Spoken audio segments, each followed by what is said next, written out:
How to check all devices where your Gmail account is logged in.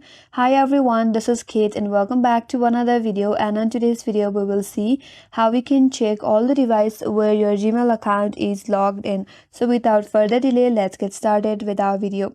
So for that, first of all, in your mobile device, open up Gmail. And here, make sure that you're logged in with your Gmail account.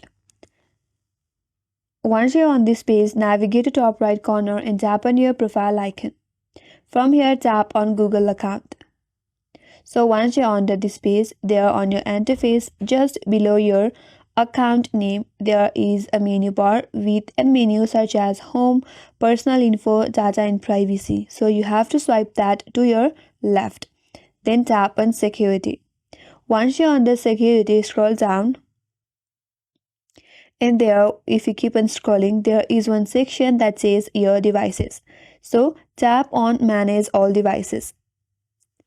And here you will be able to find all your devices where your Gmail account is logged in. Keep on scrolling and look for the device. And that's the way to check all the devices where your Gmail account is logged in. And that's all for today's video. Hope this video was helpful, and if you are new to our channel, consider subscribing.